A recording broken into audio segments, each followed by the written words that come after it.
পৰীক্ষাটোতো আপোনালোকে গমেই পালে যে কংগ্ৰেছৰ এজন প্ৰাক্তন বিষয়ববীয়াই যি এতিয়া প্ৰধান শিক্ষক তেওঁ গোটেইখিনি প্ৰশ্ন কাকত ফাদিল কৰি দিছিলে।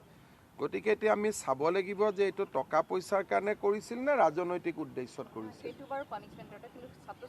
ছাত্ৰ ছাত্ৰী পৰীক্ষা দিব ভাল কৰি এইটো থাকে, এইবোৰ আপোনালোকে বৰ বেছিকৈ প্ৰচাৰ নকৰিব। পৰীক্ষা হ'ব নালাগে বুলি এছাম পৰীক্ষাৰ্থীয়ে মনত ভাবে, কিন্তু আমাৰ ল'ৰা ছোৱালী হয়, তেওঁলোকক বুজাই বঢ়াই পৰীক্ষা দিয়াব লাগে। 28 আৰু 1 তাৰিখে দিছে। মেট্ৰিক পৰীক্ষাটোতো আপোনালোকে গমেই পালে যে কংগ্ৰেছৰ এজন প্ৰাক্তন বিষয়ববীয়াই যি এতিয়া প্ৰধান শিক্ষক তেওঁ গোটেইখিনি প্ৰশ্ন কাকত ফাদিল কৰি দিছিলে।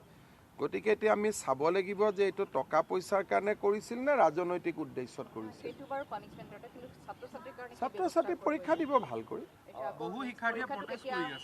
এইটো থাকে, এইবোৰ আপোনালোকে বৰ বেছিকৈ প্ৰচাৰ নকৰিব। পৰীক্ষা হ'ব নালাগে বুলি এছাম পৰীক্ষাৰ্থীয়ে মনত ভাবে, কিন্তু আমাৰ ল'ৰা ছোৱালী হয়, তেওঁলোকক বুজাই বঢ়াই পৰীক্ষা দিয়াব লাগে। 28 আৰু 1 তাৰিখে দিছে। মেট্ৰিক পৰীক্ষাটোতো আপোনালোকে গমেই পালে যে কংগ্ৰেছৰ এজন প্ৰাক্তন বিষয়ববীয়াই যি এতিয়া প্ৰধান শিক্ষক তেওঁ গোটেইখিনি প্ৰশ্ন কাকত ফাদিল কৰি দিছিলে। গতিকে এতিয়া আমি চাব লাগিব যে এইটো টকা পইচাৰ কাৰণে কৰিছিল নে ৰাজনৈতিক উদ্দেশ্যত কৰিছিল। ছাত্ৰ ছাত্ৰী পৰীক্ষা দিব ভাল কৰি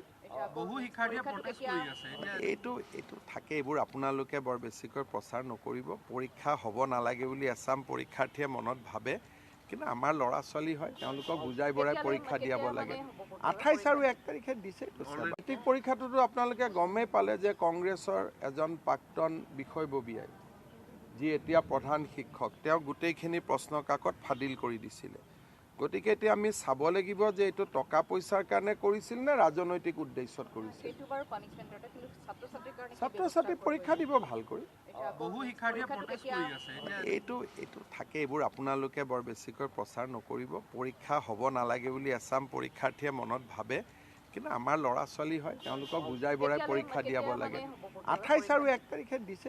মেট্ৰিক পৰীক্ষাটোতো আপোনালোকে গমেই পালে যে কংগ্ৰেছৰ এজন প্ৰাক্তন বিষয়ববীয়াই যি এতিয়া প্ৰধান শিক্ষক তেওঁ গোটেইখিনি প্ৰশ্ন কাকত ফাদিল কৰি দিছিলে। গতিকে এতিয়া আমি চাব লাগিব যে এইটো টকা পইচাৰ কাৰণে কৰিছিল নে ৰাজনৈতিক উদ্দেশ্যত কৰিছিল। ছাত্ৰ ছাত্ৰী পৰীক্ষা দিব ভাল কৰি এইটো থাকে, এইবোৰ আপোনালোকে বৰ বেছি